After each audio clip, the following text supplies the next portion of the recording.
Welcome to Manila Updates TV. Subscribe and press the bell icon for more updates. Our planet is a world of water, but not all regions are equally blessed. The Arabian Peninsula, home to Saudi Arabia, is a land of immense oil wealth but extreme water scarcity. Skyscrapers rise from the desert, powered by oil, yet the land is almost entirely devoid of rivers or lakes. Scorching sun and minimal rainfall define the landscape. The Rub al-Khali, or empty quarter, is one of the largest sand deserts on Earth. Life here is a constant search for water. H2O is more precious than oil. This contrast between oil abundance and water scarcity has shaped Saudi Arabia's history and future. How do you build thriving cities and feed millions in a desert? The answer: look underground into the sea. Saudi Arabia's journey to secure water has been as ambitious as its quest for oil. The nation became a pioneer in water technology, forced to create its own water sources from scratch. While other countries manage rivers, Saudi Arabia engineered solutions on a massive scale. This is not just a story of pipes and pumps, but of a nation's struggle against the limits of its environment. The drama of survival and innovation here offers lessons for the entire world. Saudi Arabia's water story is a planetary-scale challenge. It's about ambition, adaptation, and the relentless pursuit of the impossible. Welcome to the kingdom where water is more valuable than gold.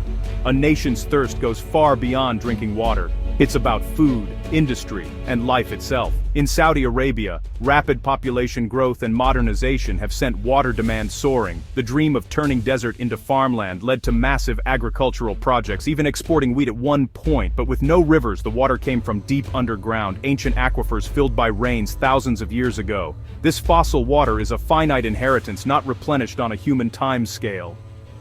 For decades, powerful pumps drew this ancient water to the surface, fueling agriculture and city growth. The desert bloomed, and for a moment, it seemed like a miracle. But the laws of nature are unforgiving. The water table dropped, wells failed, and costs soared. The nation's primary water source was being exhausted. The dream of desert agriculture became unsustainable. Saudi Arabia faced a stark reality. The savings account of ancient water was running dry. The government began phasing out water-intensive crops, shifting from food self-sufficiency to water security. The green circles faded from the desert. The lesson was clear: finite resources cannot be treated as limitless. A new path was urgently needed. The search for a sustainable water solution began. The next chapter would require even greater ambition. Thousands of years ago, the Arabian Peninsula was lush and green. Rainwater seeped deep underground, filling vast aquifers like the Sak. Bedouin tribes knew of oases, rare places where this water surfaced. In the 20th century, engineers mapped these hidden reserves, realizing their potential. The discovery of fossil water was as transformative as oil. The 1970s and 80s saw a water mining boom. Deep wells, powerful pumps, and irrigation systems turned sand into farmland. Wheat fields shimmered in the desert, a symbol of national pride. Technology seemed to conquer nature, but the water was thousands of years old. Every drop used would not be replaced for millennia. The nation was drinking its geological inheritance.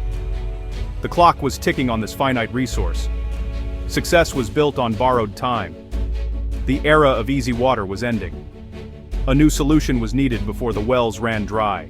Extracting fossil water came with hidden costs. Aquifers depleted rapidly. Water tables dropped by hundreds of meters. Deeper wells and higher energy use drove up costs. Land subsidence and saltwater intrusion threatened both land and remaining water. The agricultural boom faded as wells failed and water became scarce. By the early 2000s, the government reversed course, phasing out water-intensive crops. The dream of desert wheat was over. Food would be imported to save water. The lesson: even vast underground reserves are not infinite. Treating finite resources as limitless leads to crisis. Saudi Arabia had to confront its water reality. The age of fossil water was ending. The nation needed a new, sustainable source. The challenge: provide water for millions in a desert without rivers or renewable groundwater. The answer would require unprecedented ambition. The next step: look to the sea. The artificial river was born from necessity. With aquifers depleted, Saudi Arabia envisioned an artificial river, not a river of water flowing above ground, but a vast network of underground pipelines. This new circulatory system would transport trillions of liters of water from the coast to the heartland. The plan: take seawater, desalinate it, and pump it inland. desalination turns the sea into a nearly limitless water source. Massive pipes, some as wide as a room, will stretch thousands of kilometers across the desert. This is a man-made river where nature provided none. The project marks a shift from mining groundwater to manufacturing freshwater. It's a cornerstone of Saudi Vision 2030, aiming for a sustainable future beyond oil. The artificial river is more than a phrase. It's a lifeline for the nation. At 12,000 kilometers, it rivals the world's longest rivers. It's a statement of intent to re-engineer the hydrology of an entire country. The desert's survival now depends on technology and vision. Creating an artificial river is only possible with desalination. Saudi Arabia has led in this technology for decades, but the new project demands unprecedented scale. The main method is reverse osmosis. Seawater is forced through special membranes, leaving salt behind. The result is pure, fresh water. Desalination has historically been energy-intensive, powered by oil and gas. This created a paradox solving water scarcity by burning fossil fuels. The new generation of plants aims to break the cycle. Advanced membranes and energy recovery systems cut power needs. Crucially, Saudi Arabia plans to use solar energy to power desalination. The desert sun, once an adversary, becomes an ally. This links water security with climate action. The goal: sustainable, large-scale freshwater from the sea. The numbers behind Saudi Arabia's artificial river are staggering. 12,000 kilometers of pipelines, double the length of the Nile. Daily capacity, 9.4 million cubic meters, enough for nearly 4,000 Olympic pools. Water will reach landlocked cities like Riyadh, home to 8 million people. Pipelines up to 2.25 meters wide must withstand desert extremes. Construction crosses sand, rock, and mountains, requiring massive logistics. Water must be pumped uphill. Riyadh sits 600 meters above sea level. Huge pumping stations and storage reservoirs ensure reliability. The system is designed as an integrated, resilient network.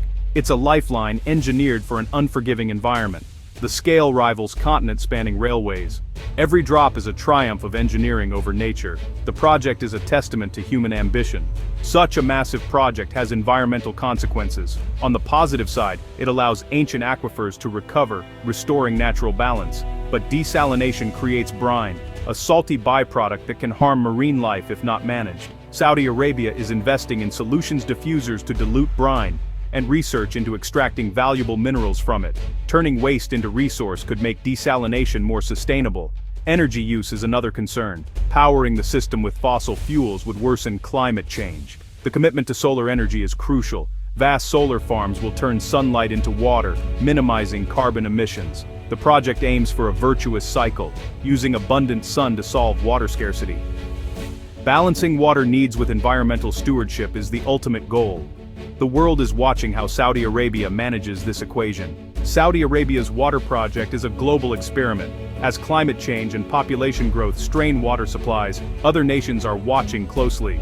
The technologies and lessons from the desert could become a blueprint for the world. Saudi Arabia is exporting its expertise and hosting global forums to share knowledge. The message: human ingenuity can solve even the toughest challenges. Manufacturing water at scale in the desert proves what's possible. But the solution is complex, costly, energy-intensive, and not a magic bullet. It marks a shift from managing scarcity to creating new supplies. Water becomes a product, not just a resource. The story of Saudi Arabia's artificial river is a chapter in humanity's survival. It highlights the link between water, energy, and food security. Science and engineering can reshape our world, but with great responsibility. The ultimate goal: a sustainable balance between human needs and the health of our planet.